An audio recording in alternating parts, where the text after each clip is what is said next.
Before we even think about making your next purchase of those sweet FPV goggles, you need to watch this video with over 1,000 video reviews and 60 of them dedicated just to FPV goggles. This is the video that you need to see. G'day, my name is Stu from UAVfutures, and this is the definitive video. We're going to cover everything that you need to think about before going and spending your hard-earned money on your first set of FPV goggles. We're going to compare the 5 major systems that you need to think about. We're going to talk about price, usability, form function, future-proofing, everything that you need to know to make the right decision before you spend your hard-earned cash. Putting these goggles on your face is going to be one of the most important decisions that you can make in your entire drone journey, and you want to get it right from the start. So let's jump in. The systems we're going to be looking at today, we have a set of cheap box goggles. We're going to be talking about analog goggles. We've got some HD0, we've got Caddx digital, and also DJI. And let me say, there is no best answer for anybody, which is why you need to watch this and really think about the things that I'm saying so you can compare, because your situation is going to be very different to somebody else's. You might have more money, you might want to fly some larger craft, you might want to do indoor flying. All those things are specific to each individual pilot, which is why you need to watch this to find out exactly the right one for you. So the first cab off the ranks is probably one of the oldest we have in the hobby, and it is an analog style box goggle set right here. You can get a bunch of different ones of these. They've been around for a long time. There's hundreds of different variants. You can basically see every single review I've ever done on one of these in the playlist down below. But even though they're old, they still do serve a purpose, and that purpose is if you are absolutely broke, you don't know how much money you want to spend in the hobby, or you just want to dip your toes in, these can be a great option. I would never pay more than $100 for these unless you're one of those pilots who absolutely needs to wear glasses and you don't want to buy diopters, or diopters don't work for you. Some pilots out there do fly around with these with glasses that can fit inside. However, there is a lot of pitfalls that come with that low price point. I find them the most uncomfortable on my face. Sometimes I can feel a little bit cross-eyed. You'll often feel like you need to have a larger focal length. That's why I almost went straight to that pond over there. I think that was your lack of because I could not see, well, that too.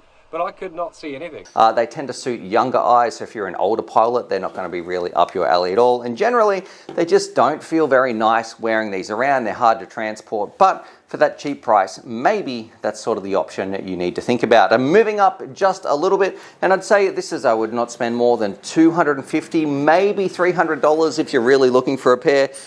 We have some analog goggles still, so they're not going to be able to do any of the digital offerings that these 3 systems I have in front of me can do.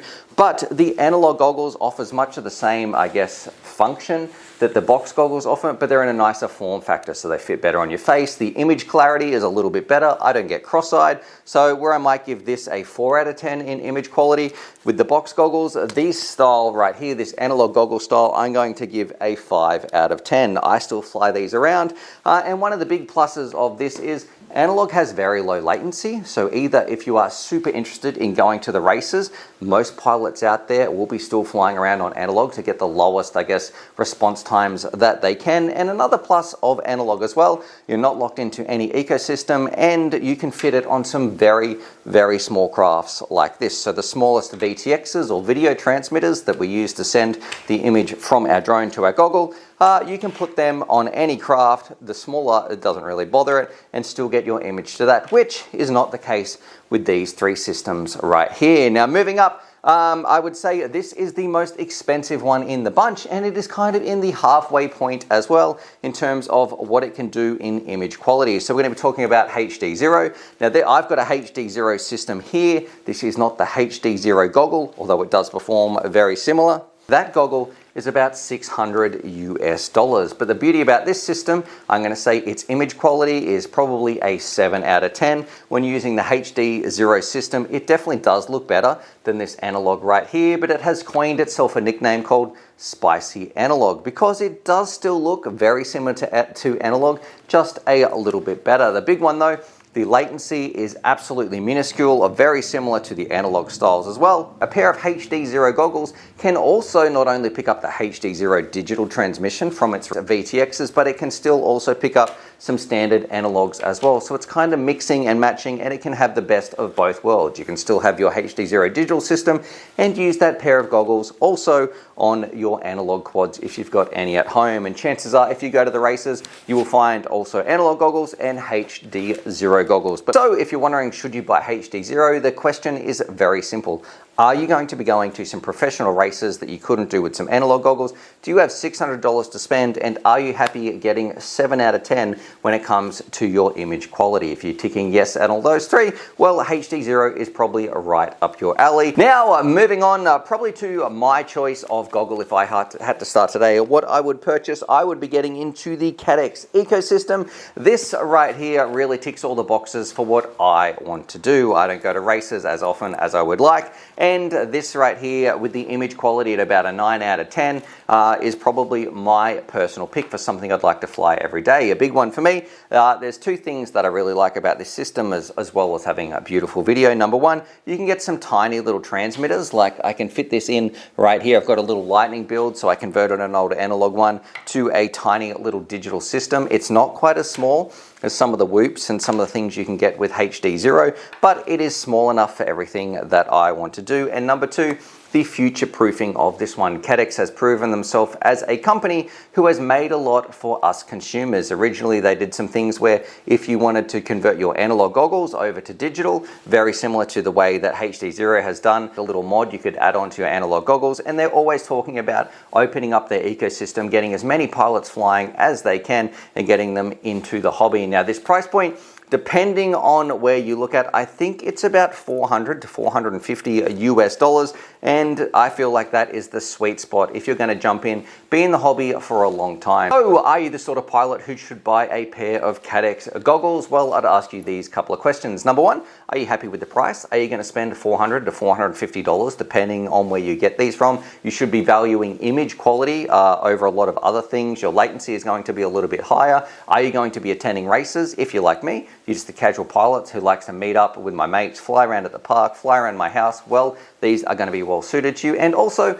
you aren't limited in the size of your craft, whether you want to fly something small around like this or put it in a larger craft like a racing craft or a freestyle craft. I think Caddx offers a great range of options, and a bonus, you don't need to do any complicated setup procedures or signing up to accounts or anything like that. It really doesn't lock you in to some strange perpetual ecosystem that seems, I guess, really close-minded. I think Caddx is a good option. Now, moving on to the third and final digital entry what we have right here, and this one will be no surprise to anybody. We have the DJI system. Now, it's coming in at a little bit more expensive.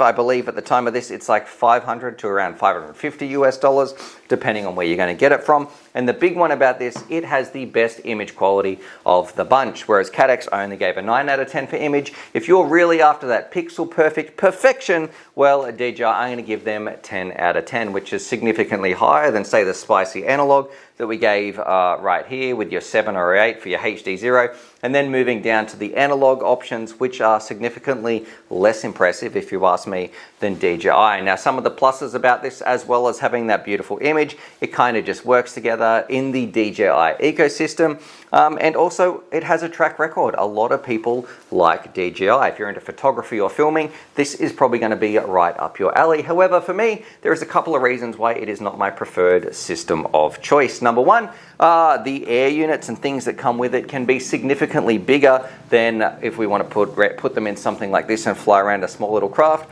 They're not really going to fit, so it has a little bit of, I guess, a larger craft wheelbase that you're going to be after. They might be more suited to some freestyle drones. They don't play the nicest if you're going to be going to the races and flying around with pilots who are on any of these other systems, where most of these systems all can kind of find some way to work with each other. DJI is kind of a bit of a bully in the airspace when it comes to that. So if you're going to be flying with a lot of other pilots, DJI should not be your first choice. And the other part that I don't like about DJI, they kind of have a track record of not really looking after their consumers. So if you purchase something, chances are in the future, just like what has happened, these goggles or the new goggles that come out won't work with some of the older generations of the hardware that they had, which is a bit different to how Caddx is doing it. So these goggles right here with the Goggles X, if you open them up, Caddx has said, well, look, if new tech comes along and it is impossible to integrate that with the old hardware, they'll sell just a simple little unit that you can switch in there that will make these goggles work with the new technology,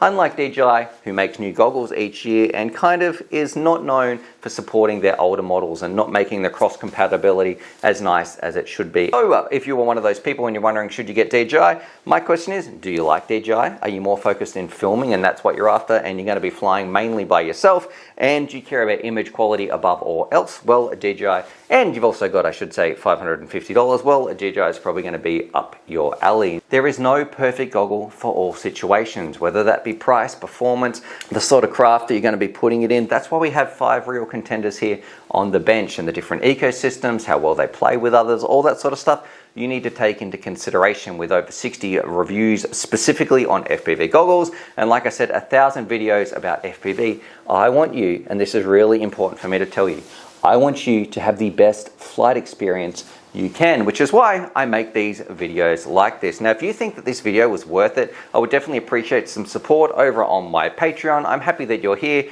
and you need to go watch this video because it is a much more thorough breakdown of some important things you need to know as well about spending money and finding the best equipment that you can get today.